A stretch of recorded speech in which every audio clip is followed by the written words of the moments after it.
오늘은 느헤미야 강의 45번째 시간으로 13장 4절로 9절 말씀을 통해 성도는 교회 공동체를 유익해 하는 존재입니다라는 제목으로 말씀을 전하며 45번째 시간에 주시는 은혜 또한 오늘도 풍성하게 받고자 합니다.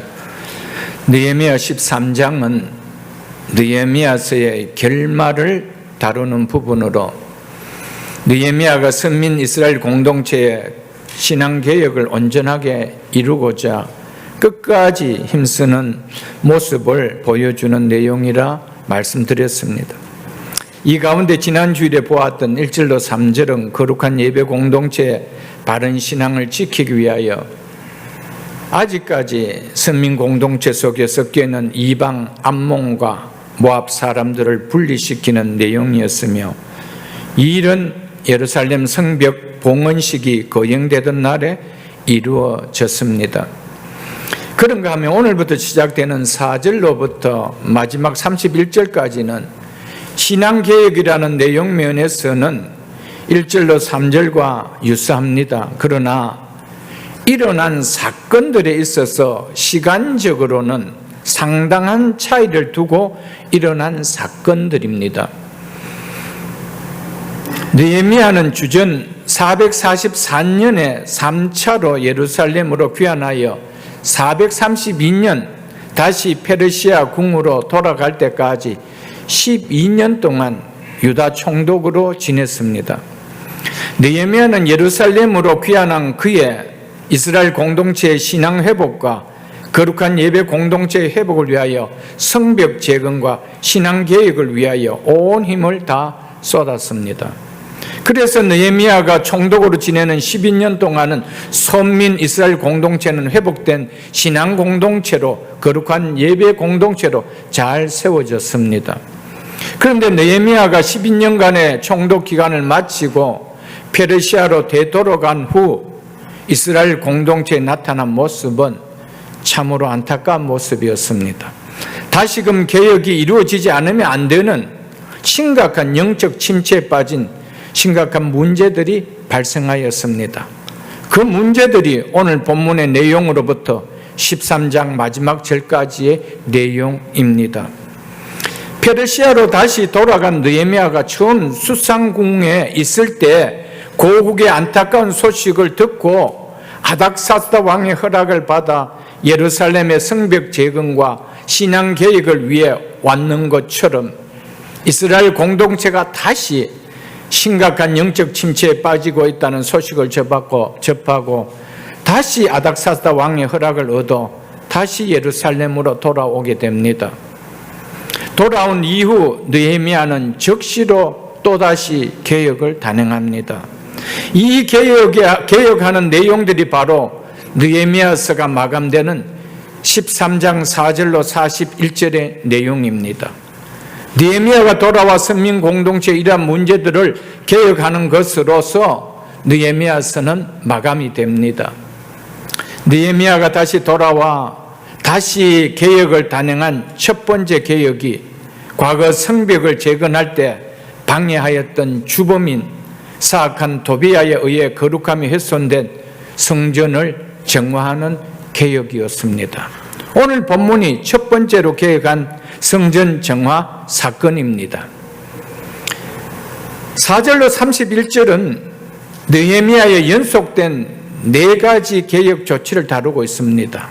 첫 번째는 오늘 본문으로 성전을 정화하는 개혁이며 두 번째는 10절로 14절로 11조 제도의 붕괴로 인해 무너진 성전 제도를 다시 개혁하는 것이며 세 번째는 15절로 22절로 실종된 안식일 준수를 회복하는 개혁입니다. 그리고 네 번째가 23절로 31절로 다시 되살아난 이방인과의 통혼을 개혁하는 사건입니다. 이처럼 다시 예루살렘으로 돌아온 느헤미야는 선민 공동체의 신앙이 심각하게 무너져버린 이러한 문제들을 해결하기 위하여 또다시 신앙개혁을 행하였던 것입니다. 바벨론 포로 생활에서 귀환한 시대에 활동한 선지자들이 기록한 선지서는 학개서와 스가랴서와 말라기서 세 권입니다. 이 가운데 가장 마지막 기록된 선지서는 우리가 잘 알고 있는 말라기서입니다. 말라기서를 보면 거기에는 느헤미야나 에스라에 대한 언급은 전혀 없습니다. 그런데 거기에는 느헤미야가 재차 예루살렘으로 돌아와 개혁하였던 공동체의 이 심각한 문제들에 대하여 말라기 선지자가 무섭게 책망하고 있는 것입니다. 이 책망의 내용이 말라기서의 대부분의 내용입니다. 이처럼 말라기서는 느헤미야가 다시 돌아와 개혁하려고 한 이스라엘 공동체 안에 일어난 똑같은 문제들로 인하여 무섭게 책망하고 있다는 것은 말라기 선지자가 느헤미야와 같은 시대에 예루살렘에 있었다는 것을 느끼게 해줍니다. 이것을 뒷받침해 주는 것이 말라기에서에는 구약 시대에서 바벨론 포로 생활에서 귀환한 시대에만 사용되었던 총독이라는 단어가 나옵니다. 너희가 하나님께 드리려고 가지고 온 그 예물을 너희 총독에게 드려보라. 그가 너를 기쁘게 하겠느냐며 너를 받아주겠느냐고 말라기 선지자의 책망이 나오는 것처럼 총독이라는 말이 이곳에서 나옵니다. 물론 이 총독은 느헤미야는 가리키는 말은 아닙니다. 총독은 바벨론 포로 이후에 썼던 용어입니다. 그래서 말라기 선지자의 활동 시기가 아마도 느헤미야가 12년간 총독 임기를 마치고 페르시아로 돌아간 그 사이일 것이라고 말하는 신학자들의 견해들이 많습니다. 그리고 느헤미야가 페르시아로 돌아갈 즈음에 아마도 개혁의 동력자였던 학사 에스라도 예루살렘에 오셨기에 이러한 문제들이 발생한 것으로 보입니다. 아마도 이때 학사 에스라는 이미 죽었는 것으로 신학자들은 추정하고 있습니다. 그래서 느헤미야가 페르시아로 돌아가고 탁월한 영적 지도자가 없게 되자 영적 지도자의 부재에 따른 백성들의 영적 침체가 일어났던 것이었습니다. 그로 인해서 선민 공동체는 심각한 문제들이 발생하게 된 것입니다. 그것이 오늘 첫 번째의 내용이 바로 성전을 더럽게 한 일, 그 성전 정화를 개혁하는 일이 일어납니다. 본문 4절을 보겠습니다. 이전에 우리 하나님의 전의 방을 맡은, 즉 성전 방들을 관리하는 제사장 엘리야십이 도비야와 연락이 있었으므로, 연락이 있었다는 이 뜻은 가깝게 지내는 사이였다는 의미입니다. 그래서 바른 성경이나 새 번역이나 공동 번역이나 NIV는 이런 의미로 번역하였습니다. 가깝게 지내는 사이였다는 의미는 아마도 엘리야십과 도비야가 혼인을 통해 친족 관계를 형성한 의미로 여겨집니다. 느헤미야 6장 18절에 보면 도비야는 아라의 아들 스가냐의 사유가 되었고 그의 아들 요하난도 베레가의 아들 무술람의 딸을 아내로 삼았으며 그 외에도 유다 사회에서 상당한 영향력을 끼쳤던 핵심 인물들과 동맹한 사실을 말해주고 있습니다. 이 가운데 본문에 엘리야십도 포함된 것으로 보여집니다. 이처럼 오늘 본문의 시작은 참으로 말씀을 보는 우리로 하여금 놀라움을 금치 못하게 합니다. 제사장 엘리야십이 하나님의 성전의 큰 방을 선민 공동체의 신앙을 무너뜨리려고 흉계를 꾸민 대적인 암몬 사람 도비야에게 내어주었다는 것이 놀라움을 금할 수 없다는 것입니다. 여기에 나오는 이 제사장 엘리야십은 누구인지 정확히 알 수는 없습니다. 3장 1절에도 보면은 엘리야십이 나옵니다. 그런데 대제사장 엘리야십으로 소개하고 있습니다. 여기에 나오는 제사장 엘리야십과 동명이인인지 같은 사람은 아닌 것으로 보여집니다. 대개 신학자들은 그렇게 보고 있습니다. 왜냐하면 만약 동일한 인물이라면 여기서도 대제사장이라는 명칭이 붙어야 할 것이며, 그리고 여기에 묘사된 엘리야십의 역할이 대제사장에게는 적절치 않기 때문이라는 겁니다. 대제사장은 성전의 방들을 책임 맡아서 관리할 이유가 없다는 것입니다. 이것은 도리어 3장 1절에 나오는 대제사장 엘리야십과 구별된 사람이라는 것을 나타내려는 의도로 느껴지게 하기 위하여 성전의 방들을 맡은 자라고 이렇게 말하고 있는 것으로 보입니다.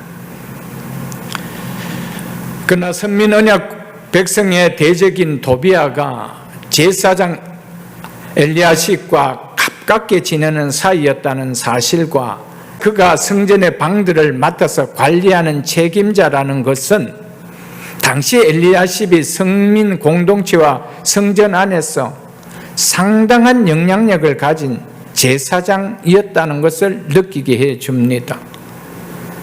당시 이방인으로서 큰 영향력을 끼치고 있던 도비아와 가까이 지냈고, 또 성전의 방들을 맡아서 관리하는 책임자라는 이 말 속에서 엘리야십은 선민 공동체 안에서 상당한 영향력을 가진 제사장이었다라는 것을 우리에게 느끼게 해준다는 말입니다. 성전의 방들을 맡아 관리하는 책임자라는 의미는 백성들이 레위인들과 제사장들 위해 드린 11조와 성물들을 관리하는 중요한 직무를 맡은 자라는 것을 말해줍니다. 이처럼 제사장 엘리야십은 성전 방들을 관리하는 너무나 중요한 직책을 수행하는 자라는 것입니다. 이렇게 중요한 직책을 엘리야십이 담당하였다는 것은 그가 제사장들과 레위인들 사이에서, 그리고 선민 이스라엘 공동체 안에서 신뢰를 얻고 있었음을 말해주고 있습니다. 신뢰를 얻지 못하였다면 이렇게 중요한 직책을 맡을 수는 없었을 것입니다.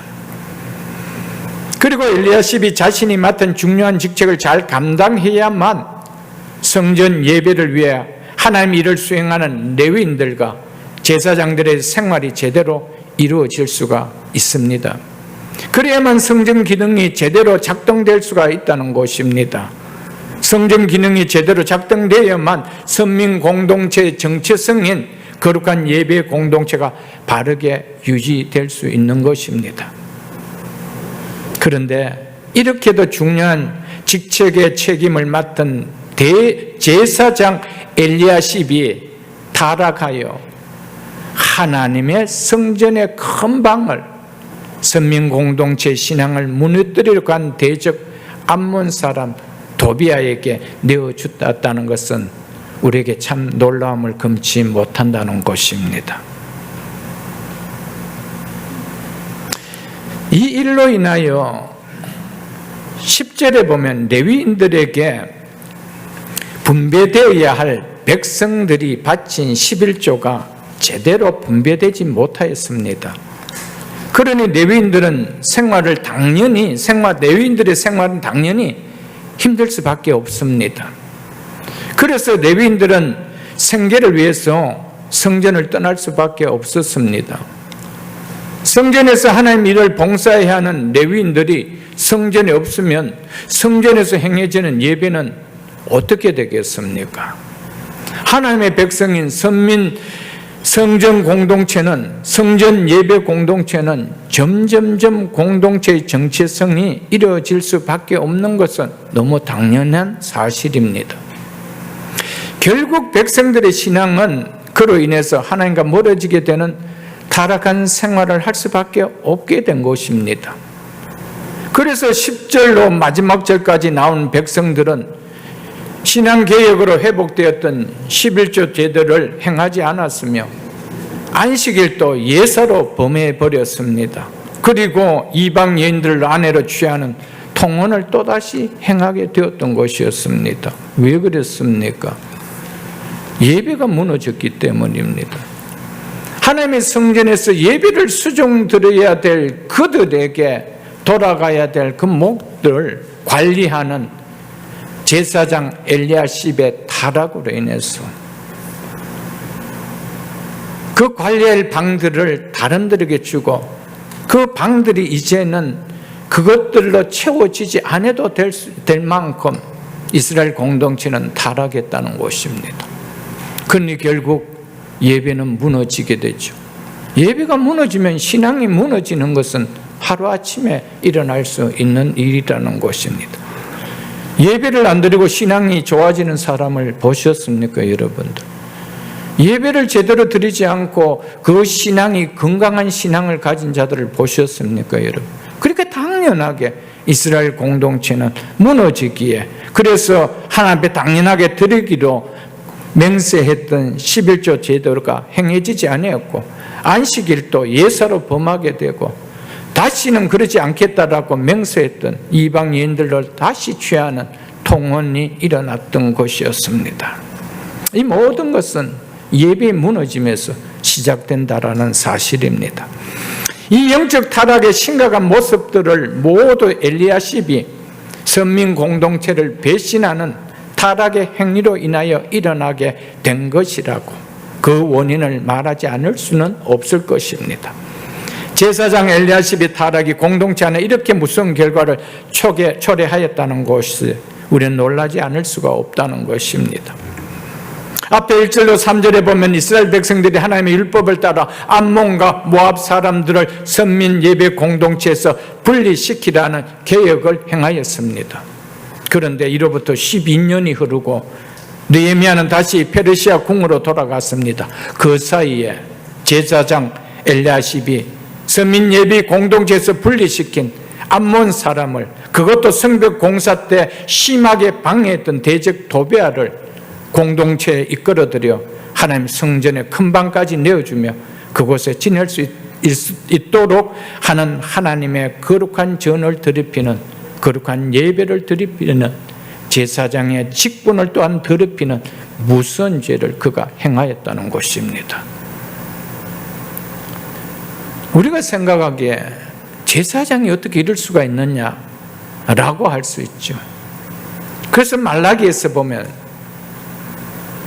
말라기 선지자는 제사장들을 향하여 호되게 책망하는 내용들이 나오는 것을 우리가 볼 수 있습니다.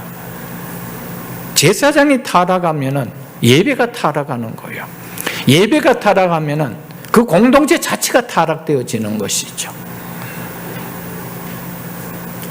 제사장, 책임 있는 제사장 한 사람의 타락이 결과적으로 이스라엘 선민 공동체에 이렇게 무너지게 만들었다는 것을 우리는 볼 수가 있다는 것입니다.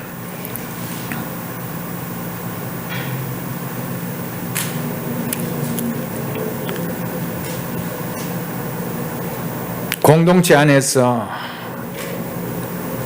믿음의 본을 보여야 할 리더자 위치에 있는 분들이 말씀을 떠난 형식적인 신앙을 보이게 되면 자신을 인하여 공동체에 영적으로 얼마나 악한 영향을 끼치게 된다는 것을 제사장 엘리야십을 통하여 우리에게 교훈해 주고 있습니다. 하나님은 당신의 피로 세우신 교회를 유익하게 하지 못하고 해를 끼치는 것을 가장 싫어하십니다. 그래서 여기에는 보응을 하십니다. 제사장이기 때문에 엘리야십은 여전히 제사를 지냈습니다. 그러나 그의 삶은 이미 말씀과 떠난 삶이고 형식만 남아 있었습니다. 우리는 형식만 보면은 믿음이 있다라고 생각할 때가 있습니다. 그러나 그 삶의 결과를 보면은 믿음이 있은 결과인지 아닌 것인지 우리는 깨닫게 되어질 수 있다는 것입니다. 엘리야십이 했는 그의 보인 모습의 결과가 얼마나 공동체에서 어렵게 만들었으며 다시 느헤미야가 돌아오지 않으면 안 될 만큼 긴박한 문제였다는 것을 우리는 알 수가 있다는 것입니다. 그렇기 때문에 교회 안에 공동체에 중직자들은 정말 정신을 차려야 됩니다. 믿음으로 반듯하게 서지 않으면 평신도들은 그 하는 모습만 보고 믿음이 있는 줄을 압니다. 그래서 그것을 본받으려고 합니다. 그러나 그 중심에는 말씀이 없습니다. 세상을 훨씬 더 사랑함이 나타난다는 것입니다. 그래서 그 열매들이 나타난다는 것이죠. 엘리야십이 말씀보다 세상을 사랑하기에 자기의 육적으로 유익을 줄 수 있는 이방 도비아와 가까이 지냈다는 겁니다. 친분 관계를 맺었다는 겁니다. 혼인 관계를 맺었다는 겁니다. 무엇이 더 좋기에? 말씀보다 육신의 유익이 좋기 때문에. 오늘 이것을 도비아를 통해, 엘리야십을 통해 우리는 볼 수 있어야 합니다. 그리고 우리는 제사장 엘리야십을 보면서 누구라도 말씀에 굳게 서지 않는 신앙이면 언제든지 사단의 꾀에 넘어가 교회 공동체에 해를 끼치는 자가 될 수 있다는 것을 우리는 알아야 됩니다. 이것이 오늘 우리에게 주는 중요한 메시지입니다. 엘리야십은 하나님의 성전의 방들을 관리하는 중요한 직책을 맡을 만큼 예배 공동체 안에서 신앙의 신뢰를 얻었던 사람이었습니다. 그런 그였지만 직책만, 시간이 지나면서 그 직책만 가졌지 말씀 위에 선 신앙이 아닐 때 당연히 성전 예배 공동체에 유익을 끼쳐야 하는 제사장임에도 불구하고 도리어 공동체에 큰 해악을 끼치는 사단에 쓰임받는 자가 되었다는 것을 우리에게 분명하게 말씀해 주고 있습니다. 이처럼 말씀에 선 신앙이 되지 않을 때는 교회 공동체의 중직자를 할지라도 언제든지 넘어져 공동체에 해를 끼치는 자가 될 수 있다는 사실을 제사장 엘리야십을 통하여 우리 모두는 깨달을 수 있기를 주의 이름으로 축복합니다. 교회 공동체의 지체들로부터 신앙의 신뢰를 받지 않고 중직자를 맡는 직분자가 될 수는 아마 없을 것입니다. 그런 직분자라 할지라도 계속해서 말씀에 굳건하게 선 신앙이 되지 못하고 그냥 받은 직분을 유지하는 차원의 신앙이 되면 한순간 넘어져 교회 공동체에 해를 끼치는 자가 될 수 있다는 것을 오늘 엘리야십을 통하여 우리는 깨달을 수 있어야 됩니다. 그래서 사도 바울은 고린도전서 10장 10절에서 선줄로 생각하는 자는 넘어질까 조심하라라고 경고하였던 것이었습니다. 이 말씀에 예외가 될 수 있는 사람은 교회 공동체 안에 한 사람도 없다는 사실을 우리는 또한 알아야 합니다. 도비아가 누구입니까? 지난날 이스라엘 공동체가 예루살렘 성벽을 재건하려고 할 때 세우지 못하도록 온갖 조롱과 협박과 군사적 위협을 통해 방해했던 선민 공동체의 대적이었습니다. 그런 도비아가 성벽이 재건되자 이제 자신의 계획이 실패하였다는 것을 이제 알고는 그냥 손을 놓고 있었던 것이 아니었습니다. 이제는 성전으로 들어가 성전 예배 공동체의 신앙을 약화시킴으로 성전 공동체를 무기력하게 만들려고 했습니다. 성벽 재건의 그 방해가 실패되자 이제는 성전 안에 들어와서 예배 드리는 그 공동체 자체를 신앙을 무너뜨리는 말미암아 헐어버리려고 했다는 것입니다. 이처럼 사단은 자신의 계획이 실패했다고 손을 놓고 있는 자가 아니라는 것을 우리에게 말해주고 있습니다. 틈을 보고 있다가 언제든지 다른 방법으로 넘어뜨리게 하려고 시도를 꾀하고 있다는 것입니다. 그래서 베드로 사도가 베드로전서 5장 8절에서 근신하라 깨어라 너희 대적 마귀가 우는 사자같이 두루 다니며 삼킬 자를 찾나니 너희는 믿음을 굳건하게 하여 그를 대적하라 라고 하였습니다. 깨어있으라는 말이 무엇입니까? 잠도 자지 않고 깨어있으라는 이 말입니까? 아닙니다. 영적으로 깨어있으라 이 말이죠. 항상 말씀에 든든히 선 신앙이 되게 하라는 이 말입니다. 우리가 아무리 교회를 많이 다니고 열심히 다닌다 하더라도 우리의 삶과 우리의 믿음 자체가 말씀 위에 선 것이 아니면 깨어있는 신앙이 아닌 것입니다. 그래서 사단이 유혹하면 말씀으로 이길 힘이 없습니다. 이길 무기가 없습니다. 그래서 넘어지는 겁니다. 직분으로 이긴다고요? 목사니까 이긴다고요? 아니올시다. 수없는 목사들이 넘어지는 것을 여러분 볼 것입니다. 수없는 장로들이 넘어지고 수없는 권사들이 넘어지는 것을 우리가 볼 것입니다. 직분으로 이긴다고요? 아니올시다. 어린아이라도 말씀의 선자는 이깁니다. 아멘? 그래서 근신하고 깨어 있으라는 거예요. 늘 말씀과 동행하는, 말씀을 붙드는 삶이 되어라고 하는 것입니다. 말씀에 서지 않으면요, 누구라도 장사가 없습니다. 넘어집니다. 그 믿음 좋았던 아브라함, 갈 바를 알지 못하고 하나님 말씀 한마디에 순종하고 가나안 땅으로 떠났던 그가 하갈을 취하는 죄를 범하잖아요. 그래서 이스마엘을 놓잖아요. 왜요? 너를 통하여 사라를 통하여 후손을 주겠다고 하는데 그 시간이 오래가자 말씀을 믿지 못하고 그냥 종 하갈을 취하는 거예요. 뭐에 서지 못하며? 말씀에 서지 못하며. 다윗은 어땠습니까? 그렇게 믿음 줬던 다윗도 자기의 가장 사랑하는 장군의 아내를 취하는 죄를 범하지 않아요, 여러분들. 베드로는 어땠습니까? 수제자라는 베드로가 3번이나 주를 모른다라고 저주하면서까지 부인하지 않았습니까? 말씀에 서지 않으면 사단의 유혹 앞에, 그 꾀 앞에 넘어지지 않을 자 아무도 없다는 거예요. 그래서 선줄로 생각하면 넘어질까 조심하라라고 말씀했습니다. 넘어지지 않는 방법은 늘 말씀에 선 신앙밖에 아니라는 것, 말씀을 통해 내 삶을 돌아보는 신앙밖에 아니라는 것을 우리는 깨달을 수 있기를 주님 축복합니다. 좋은 건축자에 의해 건물이 든든하게 세워지듯이 교회 공동체도 우리의 인생도 말씀에 의해서만 든든히 세워집니다. 그러므로 말씀에 든든히 서는 신앙이 되지 않으면 언제라도 사단의 꾀임에 넘어질 수밖에 없습니다. 그래서 시편 119편 11절에 보면 내가 주께 범죄하지 아니하되 주의 말씀을 내 마음에 두었나이다 라고 말씀했습니다. 내가 주께 범죄하지 아니하려고, 내가 하나님 앞에 악을 행하지 않게 하여 주의 말씀을 내 마음에 두었다는 거예요.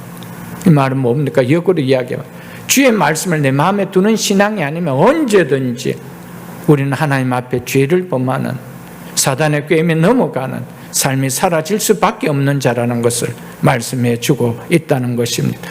그러므로 새벽이슬교회 모든 성도들은 늘 하나님 말씀에 선 신앙이 될 수 있도록 힘쓸 수 있기를 주의 이름으로 축복합니다.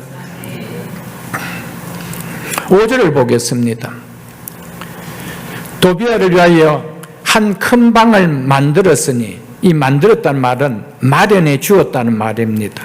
다른 번역 보면 대부분 그렇게 번역해 놨어. 마련해 주었다는 말입니다. 그 방은 원래 소재물과 유황과 그릇과 또 레위 사람들과 노래하는 자들과 문지기들에게 11조로 주는 곡물과 새 포도주와 기름과 또 제사장들에게 주는 거제물을 두는 곳이라. 제사장 엘리야십이 성전 예배 공동체의 대적 도비아에게 내어준 성전의 그 방이 성전에서 어떤 용도로 사용된 방인지를 말해줍니다.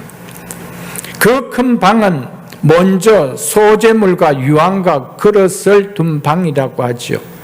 이것은 성전 예배와 관련해 필요한 물품들을 보관하는 데 사용된 방이라는 것을 말해줍니다. 소재물은 매일 아침과 저녁으로 드리는 상번제와 안식일 예배, 기타 거의 모든 제사에 빠짐없이 바쳐지는 제물이 소재물입니다. 그리고 유황은 성소의 분향단에서 항상 하나님께 올려져야 할 향재료로 사용된 물품입니다. 또 그릇들은 성전 제사를 위해서 사용되는 모든 그릇과 기구들을 말합니다.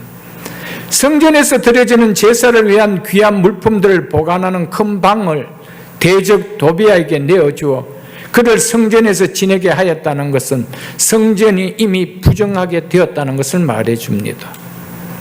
이뿐 아니라 하나님께 드려지는 모든 제사들까지도 올바로 드려질 수 없게 되었다는 것을 말해줍니다. 이것은 성전 예배를 중심으로 거룩하고 온전하게 세워져야 할 선민 공동체에 있어서는 치명적인 문제가 아닐 수가 없다는 것이죠. 예배가 무너지는데 그 예배 공동체인 선민 공동체가 어떻게 바른 정체성을 가진 공동체로 세워질 수 있느냐는 겁니다. 그리고 또 이 큰 방은 레위인들과 노래하는 자들과 문지기들에게 11조로 주는 곡물과 새 포도주와 기름을 보관하는 곳이라고 말합니다. 그리고 제사장들의 목으로 바쳐진 제물을 보관해 두는 곳이라고 말하고 있습니다. 이렇게 이들에게 제공될 11조와 음식을 보관해 두는 큰 방을 대적 도배에게 내어줬다는 것은 성전에서 드려지는 제사에 이미 치명적인 문제가 일어났다는 것을 말해주고 있다는 것이죠. 우리 한 사람 한 사람의 신앙생활이 공동체의 예배에 치명적인 것이 되어줄 수도 있습니다. 어떤 사람에게는 예배 드림이 힘들어지는 치명적인 것이 되어질 수도 있다는 것입니다. 우리 한 사람 한 사람의 어떠한 삶이 거룩한 공동체를 세우는 일에 유익해 할 수도 있고요, 치명적으로 가해 줄 수도 있다는 것. 특별히 믿음이 연약한 성도들에게는 예배 드림이 힘들어질 수도 있게 되는 요소가 되어줄 수도 있다는 것입니다. 그래서 성전에서 드려지는 치명적인 문제가 이로 인하여 일어나게 됐는데, 이러한 우려는 10절에 보면 현실로 나타납니다. 그래서 레위 사람들과 노래하는 자들이 자신들에게 분배되어야 할 목을 받지 못하여 생계가 어려워지자 맡은 일을 버리고 저마다 밭이 있는 곳으로 떠나버렸다라고 그렇게 말하고 있습니다. 성전의 거룩함을 훼손하고 예배 공동체를 무너지게 만든 제사장 엘리야십의 죄가 결코 가벼운 죄일 수가 없다라는 것입니다.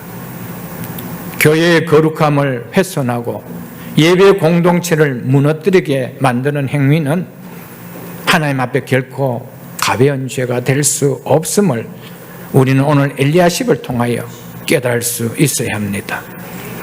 교회 생활을 하면서 교회 공동체가 아름답게 서가도록 유익게 하는 신앙생활이 아니고, 카인들은 다르다 하더라도 엘리야십과 같이 교회 공동체에 해가 되게 하는 행동이나 말을 우리는 해서는 안 됩니다. 그리고 그렇게 하는 것을 아무 일도 아닌 것처럼 또한 생각해서도 안 됩니다. 교회에 유익이 아닌 해를 끼친 사람치고 그 삶이, 그 인생이, 그 후손이 하나님께 복을 주셔서 잘되게 하는 것을 보지를 못할 것입니다. 저는 지금까지 목회를 하면서 또 지금까지 교회 생활을 하면서 교회 안에서 한 번도 그런 장로님이, 그런 권사님이, 그런 중직자들이, 그런 성도들이, 그 개인과 가정과 후손들이 잘 되는 것을 본 적이 없습니다. 아마 모든 교회 안에 목회자들이 동일한 간증일 것입니다. 그것은 하나님의 말씀이기 때문입니다. 교회는 하나님께서 당신의 피로 세우신 너무나도 사랑하는 곳이기에, 그리고 하나님의 임재하여 계시는 곳이기에 우리는 교회를 함부로 대해서는 안 되며 두려운 마음으로 대할 줄 알아야 한다는 것입니다. 그것이 아름다운 신앙입니다. 오늘 교인들 가운데 하나님의 교회를 두려운 마음으로 대하며 두려운 마음으로 행동하는 사람이 얼마나 될까요? 그만큼 현대 교인들의 신앙이 하나님을 경외함이 없는, 경외함을 잃어버린 채 하나님을 믿고 있다는 것입니다. 마치 날라주시고 길러주신 부모에 대해 전혀 경외함이 없어도 그냥 부모로 여기고 사는 것과 같다는 것입니다. 나 하나님 믿고 있지 않았냐? 근데 그거 하나님에 대한 경외함이 없는 거예요. 두려움이 없는 거예요. 하나님이 친히 당신의 피로 값주고 사신 교회에 대해서 두려움이 없는 거예요. 성경 한 곳을 찾아서 보겠습니다. 고린도전서 3장 16절로 17절입니다. 고린도전서 3장 16절로 17절입니다. 너희는 너희가 하나님의 성전인 것과 하나님의 성령이 너희 안에 계시는 것을 알지 못하느냐? 성도들 안에 성령이 내주하고 계시기 때문에 우리를 하나님의 성전이라고 하시는 것입니다. 그 성도들 각자가 하나님의 성전이기도 하지만 또한 성도들이 연합하여 이룬 공동체 역시 하나님의 성전인 것입니다. 성도들 개개인 가운데 내주하는 성령은 공동체 가운데서도 임재하고 계십니다. 오늘 여기서 말하는 너희가 할 때는 고린도 교회를 가르치고 하는 말씀입니다. 이러한 성령께서 공동체 가운데 임재하는 그것이 교회가 거룩한 모임이고 영광스러운 모임이 된다는 것을 말해줍니다. 17절 보겠습니다. 누구든지 하나님의 성전을, 즉 교회 공동체를 더럽히면, 이 더럽힌다는 의미는 허물다는 의미와 똑같습니다. 그 밑에 보면 멸시하느니라는 단어와 같은 단어입니다. 더럽히면, 즉 허물면 하나님이 그 사람을 허물이다, 즉 멸시하리라. 이는 하나님의 교회를 더럽히는 자에게, 허무는 자에게 대한 엄중한 경고의 말씀입니다. 하나님은 당신의 교회를 영적으로 더럽히는 자를, 그 공동체를 허무는 자를 결코 그냥 두시지 않으신다라고 말씀합니다. 그 이유를 이렇게 말씀하고 있습니다. 접속사가 들어갑니다. 왜냐하면 하나님의 성전은 거룩하기 때문입니다 라고 말씀합니다. 하나님의 교회는 거룩한 교회인데 그 거룩한 교회를 더럽히려고 하고 그 거룩한 공동체를 세상적인 것으로 무너뜨리려고 한다면 그 죄가 얼마나 크냐는 거예요. 그 죄를 누가 범했다는 겁니까? 엘리야십이 범했다는 것입니다. 그러면서 이렇게 하죠. 왜냐하면 하나님 성전이 거룩하기 때문입니다. 너희도 그러하니라. 너희가, 즉 교회 공동체가 하나님의 성전이다 이렇게 말하고 있습니다. 교회 공동체는 하나님의 성전입니다. 절대적으로 하나님의 거룩한 하나님이 임재해 계시는 거룩한 공동체 성전이라는 거라고 말씀하고 있습니다. 거룩한 곳을 도비와 같이 더럽혀 버린다라면 그는 이미 공동체가 될 수 없기에 하나님은 더럽히는 자를 그냥 하지 않는다는 것입니다. 그래서 누구든지 하나님의 성전을 더럽히면, 하나님의 성전을 허물면 하나님이 그 사람을 멸하시리라. 이 말씀을 여러분 가벼이 듣지 않기를 주님의 이름으로 부탁드리고 축복합니다.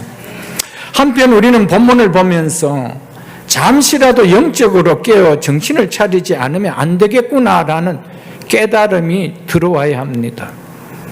느헤미야가 선민 공동체에 떠나 있는 동안 그동안 그렇게도 도비아를 경계하여 왔음에도 어느 날 선민 공동체의 중심이라 할 수 있는 성전 안에 그가 들어와 있었다는 것입니다. 사단은 자신이 설정하고 있는 일에 대해서 결코 포기하는 일이 없습니다. 사단은 우리를 대적하는 일에 집요하게 끈질기게 행하고 있다는 것입니다. 그래서 사도 베드로는 베드로전서 5장 8절에서 사단을 가리켜서 배고픔을 채우기 위한 우는 사자로 표현했습니다. 사자는 배고픔을 채우기 위한 목표를 정하면 끝까지 포기하지 않고 달려갑니다. 그 목표를 살펴보고 무리 가운데 약하다고 여겨지는 것을 목표로 삼습니다. 그래서 그 한 목표를 위하여 사자는 자기의 배를 채우기 위해서 끝까지 달려가는 것을 우리는 많이 볼 수 있을 것입니다. 그래서 신명기 25장 17절로 16절에 보면 이스라엘 백성들이 애굽에서 나와서 광야 길을 갈 때에 아말렉 족속이 이스라엘 백성들 가운데 어떤 자를 쳤다라고 나옵니다. 이 아말렉 족속은 사단을 또한 표현하는, 영적 사단을 나타내는 표현이기도 합니다. 어떤 자들을 쳤다고 했는지 보십시오. 무리의 행렬에서 뒤떨어진 약한 자들을 쳤다라고 나옵니다. 무리 가운데서 뒤떨어진 약한 자를 쳤다라고 이야기합니다. 오늘 또 우리 가운데 영적으로 뒤떨어진 약한 자를 치고자 기다리는 아말렉이, 도비야가 우리 주변에 우는 사자처럼 있다는 사실을 우리는 알아야 됩니다. 영적으로 약한 자를 노리는 사단은 항상 우리 주변에 있다는 것을 우리는 알아야 됩니다. 용케 알고 믿음 있는 사람에게는 절대 붙지 않습니다. 약한 자에게 다가가 붙습니다. 왜 그럴까요? 그 약한 영혼을 살리기 위할까요? 그 약한 믿음을 세워주기 위하여 붙을까요? 아니올시다. 넘어지게 하기 위해서입니다. 그렇다면 교회 공동체를 해하고자 하는 도비야의 입에서 긍정적인 말이, 은혜로운 말을 약한 자에게 넣어줄까요? 부정적인 말을 넣어줄까요? 개인적으로는 나의 신앙을 무너뜨리기 위하여, 공동체적으로는 교회의 공동체를 무너지게 하기 위하여 우는 사자처럼 노리는 사단에 대하여 우리는 방심해서는 안 되면 늘 영적으로 깨어 분별력을 갖는 신앙생활을 해야 된다는 것입니다. 다음 6절을 보겠습니다. 그때에는 이 말을 직역하면은 이 모든 동안에는 이 말입니다. 그래서 NIV를 비롯해서 많은 영어 성경은 이 모든 일이 진행되는 동안으로 이렇게 번역해 놓았습니다. 그때 내가 예루살렘에 있지 아니하였느니라. 바벨론 왕 아닥사스다 32년에 내가 왕에게 나아갔다가 2장 1절에 보면 아닥사스다 왕 20년에 느헤미야가 유다에 옵니다. 이스라엘 예루살렘으로 오지요. 그러니까 12년간 유다 총독으로 지냈다는 겁니다. 그런데 2장 6절에 보면 예루살렘에 머물 기한을 정하는데 그것도 아닥사스다 왕이 적응하지 않고 느헤미야에게 정하도록 왕이 느헤미야에게 얼마나 있었으면 너가 좋겠니? 라고 정하도록 느헤미야에게 줬습니다. 이것은 느헤미야가 아닥사스다 왕에게 얼마나 신임을 얻은 자인 것을 말해주죠. 내가 왕에게 나갔다가 며칠 후에 왕에게 말미를 청하고, 즉 허락을 받고, 이 말입니다. 페르시아 왕인 아닥사스다 왕을 바벨론 왕으로 여기에 표현한 것은 페르시아 제국이 건국될 당시 모든 세계가 역사적으로나 문화적으로나 바벨론의 영향 아래 있었기 때문에 페르시아 왕들이 바벨론의 정통성을 이어받는 왕으로, 즉 바벨론의 왕의 후계자로 자처했던 전통 때문에 이렇게 표현한 것이었습니다. 정확한 이유는 잘 모르겠지만 아마도 느헤미야가 돌아가겠다고 한 약속 시간이 되었거나 아니면 페르시아 왕궁에서 아닥사스다 왕으로부터 급한 호출이 있었기에 이때 페르시아로 느헤미야가 돌아간 것으로 여겨집니다.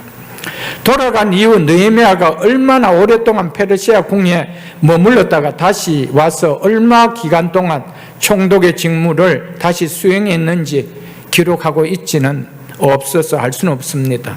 아마도 상당한 기간 왕궁에 머물렀다가 다시 왕의 허락을 얻어 온 것으로 보여집니다. 며칠 후라고 해서 결코 짧은 시간은 아니라는 것을 우리는 알아야 합니다.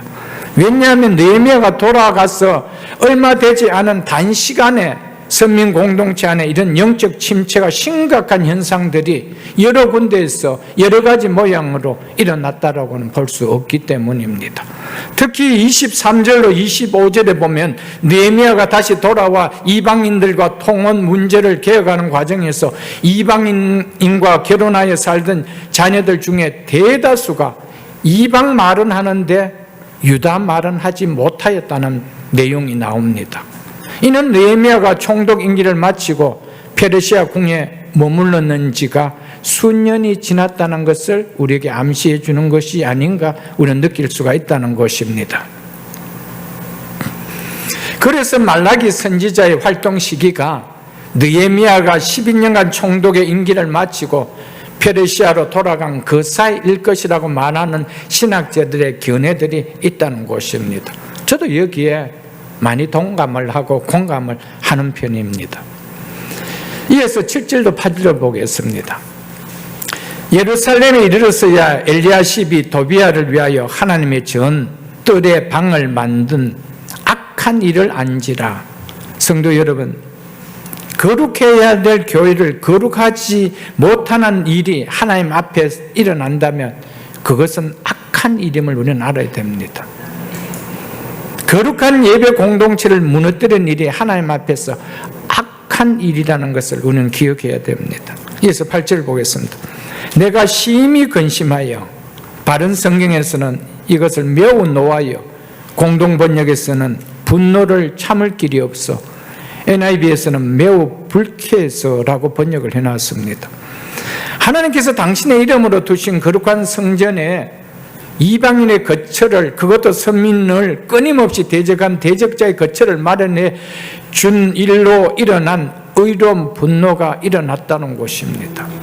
느헤미야가 도착해서 이런 악한 일들을 직접 보았을 때 그 충격이 얼마나 컸겠습니까? 그래서 도비야의 세간을 그 방 밖으로 다 내어 던지고라고 하죠.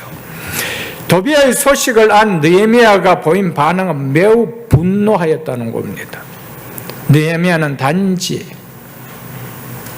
분노의 감정에만 사로잡혀 있지 않고 성전 기능을 회복하기 위해 즉시 성전으로 가서 도비야의 모든 세간을 밖으로 던져버렸다라고 말하고 있습니다. 이처럼 느헤미야는 도비야의 악행을 즉시 바로 잡았다는 것입니다. 지체하지 않고 성전 정화를 전개하였다는 말입니다. 사랑하는 성도 여러분, 하나님 보시기에 아름답지 못한 모습이 나에게 있다라면 그것을 즉시 수정하려고 하는, 즉시 그 일을 고치려고 하는 우리의 신앙이 되어야 한다는 겁니다. 느헤미야는 이것저것 눈치 보면서 머뭇거리지 않았다는 겁니다. 즉시로 행하였다는 겁니다. 느헤미야는 개인의 문제로, 자신의 육신의 문제로, 건강의 문제로 근심하지 않았습니다. 힘들게 개혁하여 회복시킨 성전 공동체가, 거룩한 예배 공동체가 영적으로 심각한 병이 들었다라는 이 사실로 인하여 근심하고 의로운 분노가 일어났다는 것입니다. 느헤미야처럼 거룩해야 될 교회 공동체가, 세상과 구별되어야 될 교회 공동체가 세속화되는 것을 본다라면 4대 교회처럼, 두아디라 교회처럼, 버가모 교회처럼, 라오디게아 교회처럼 세속화되어 간다라면 근심하게 되고 의로운 분노가 우리 속에서 일어나야 한다는 겁니다. 마치 불구경하는 것처럼, 나와 아무런 관계가 없는 것처럼 그렇게 하면 안 된다는 것입니다. 이것이 하나님 앞에 아름다운 모습이라는 것입니다.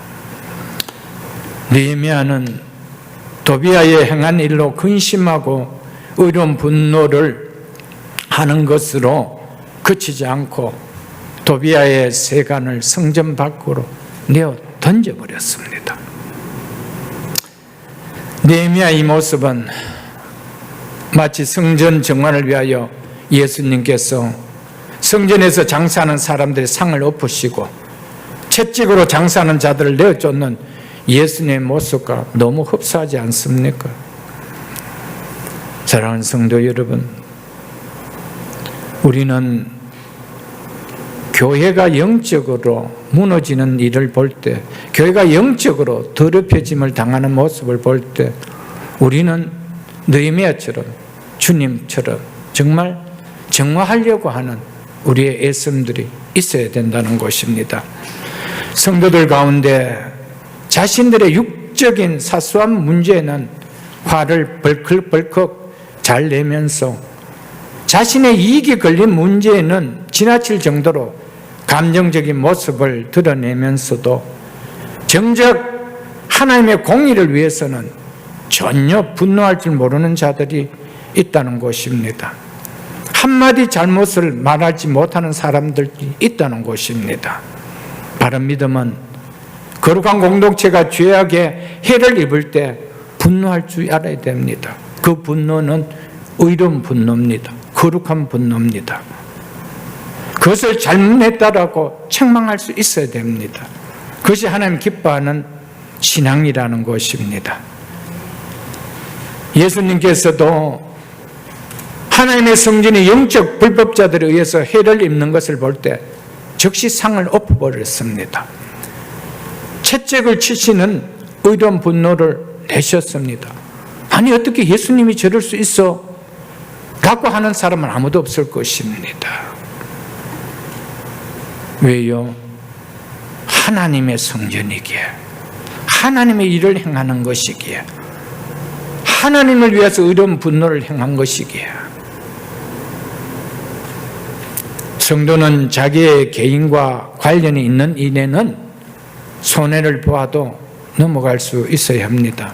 그러나 하나님의 일이 주의 교회가 거룩해야 될 교회 공동체가 거룩함의 손상을 입는 일을 볼 때는 하나님의 공의를 위해서 의로운 분노를, 거룩한 분노를 낼 수 있어야 합니다. 그것이 믿음입니다. 그것이 하나님의 아름다운 믿음이라는 겁니다. 특별히 교회의 영적 지도자들은, 영적 리더자들은 하나님의 공의를 위해서는 의로운 분노를 표현할 수 있어야 합니다.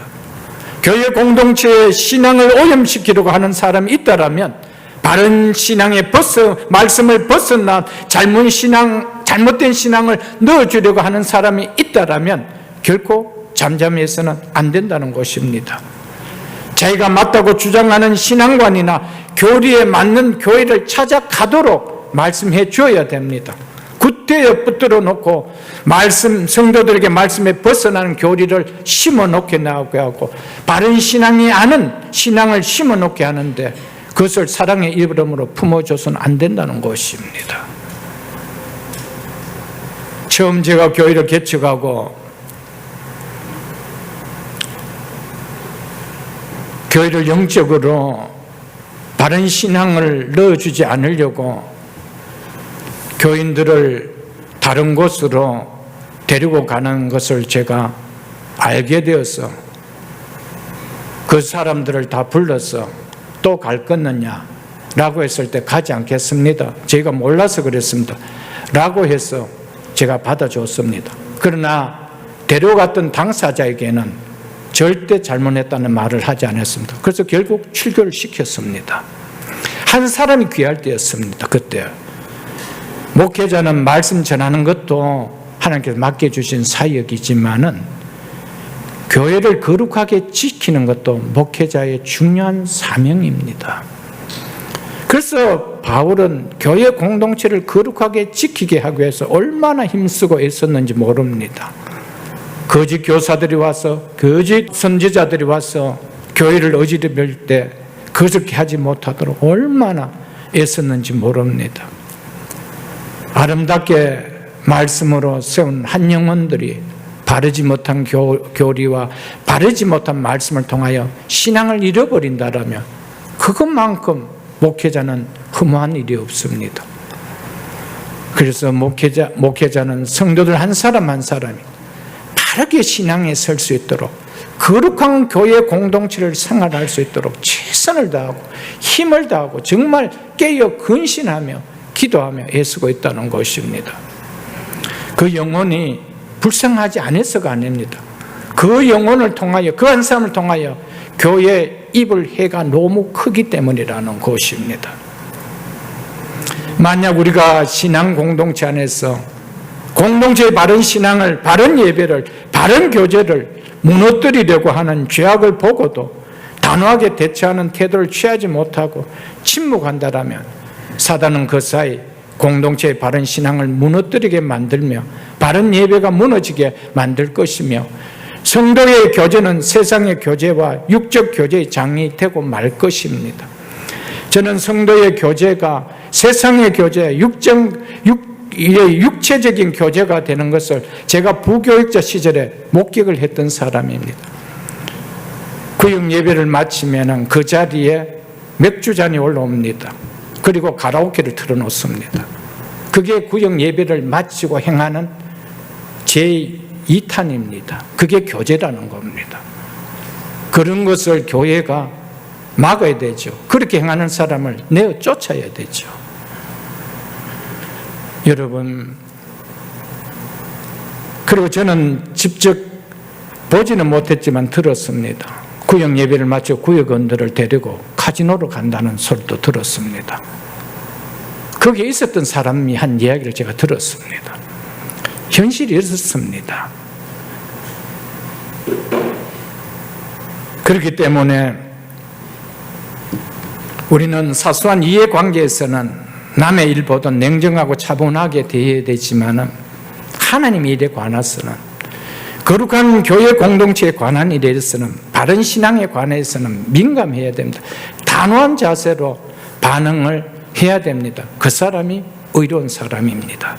그 사람이 하나님 기뻐하는 신앙이라는 것을 우리는 기억해야 됩니다. 마지막 9절을 보겠습니다. 명령하여 그 방을, 복수형입니다. 그 방들입니다. 그 방들을 정결하게 하고, 도비아가 사용한 방법은 아니라 주변의 방들까지도 이미 부정하게 되었다는 것을 말해주고 있습니다. 그래서 그 방들을 정결하게 하고라고 했습니다. 그래서 느헤미야는 도비아의 악한 잔재가 남은 성전의 모든 방들을 정결케 하도록 명하였습니다. 그래서 하나님의 전의 그릇과 소재물과 유향을 다시 그리로 들여 놓았느니라. 느헤미야는 더럽혀진 성전의 방을 정결케 하고 원래의 기능으로 회복시켰습니다. 거룩해야 할 곳이 거룩하지 못하면, 구별되어야 할 것이 구별되지 못하면 반드시 본래의 모습으로 회복해 놓아야 됩니다. 그것이 개혁입니다. 개혁은 원래의 자리로, 원래의 모습으로 되돌려 놓는 것입니다. 우리의 신앙의 개혁은 항상 말씀의 자리입니다. 말씀으로 돌아가야 됩니다. 목사도 아닙니다. 구역장도 아닙니다. 교회 중직자도 아닙니다. 말씀입니다.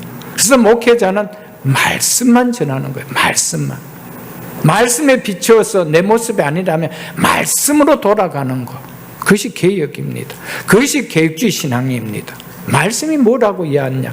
그 말씀 앞에 내 삶이 어떠냐? 보고 말씀으로 돌아가는 것이라는 것입니다. 정결해야 될 곳이 더럽혀졌다라면 오늘 말씀처럼 반드시 정결하게 해야 됩니다. 있어야 할 것이 있어야 할 곳에 없다라면 반드시 있어야 할 곳에 그것이 있게 해야 됩니다. 이것이 신앙입니다. 이것이 성도의 모습입니다. 교회와 가정은 반드시 정결해야 됩니다. 반드시 거룩해야 됩니다. 영적으로 더러운 것이 없어져야 할 곳이 교회요, 가정입니다. 일하는 현장도 정결해야 됩니다. 더러운 것이 없어야 됩니다. 내가 앉아있는 사무보는 책상 스랍이든지, 내가 보고 있는, 사용하고 있는 컴퓨터든지 셀폰이든지, 있어야 말아야 될, 성도에게 있지 말아야 될 것이 있으면 안 됩니다. 그게 개혁입니다. 깨끗해야 됩니다. 정결해야 됩니다. 거룩지 못한 것이 있으면 항상 우리를 유혹하게 되고 결국은 우리는 무너지게 되어 있습니다. 그리고 공동체 안에 나와서는 거룩한 모습을 나타내는, 위선을 나타낸다는 것이죠. 그래서 그 방들을 정결하게 하라. 그 그리고 있어야 될 것을 다시 있게 하라 라고 하였던 것이었습니다. 사랑하는 성도 여러분, 언제 어떻게 우리가 세상을 떠날지 모릅니다.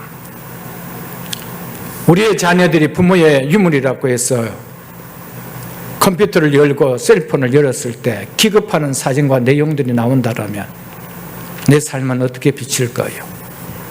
우리 부모에 대한 실망감은 어떻게 비칠까요, 여러분들? 오늘 하나님 앞에 깨끗하게 살아야 됩니다. 교회도 깨끗해야 됩니다. 가정도 깨끗해야 됩니다. 우리의 일터도 깨끗해야 됩니다. 왜요? 너희는 하나님의 성전이기 때문에. 아멘. 성도의 손과 눈과 귀와 입은 반드시 정결해야 됩니다. 보지 말아야 할 것을 보지 말아야 합니다. 듣지 말아야 할 것을 듣지 말아야 합니다. 깨끗지 않는 검은 것을 내 것인 양 붙잡지 말아야 합니다. 몸을 해하게 하는 음식을 몸에 넣지 말아야 합니다. 마지막 성경 한 구절 보고 말씀 맺겠습니다. 고린도전서 6장 19절로 20절입니다.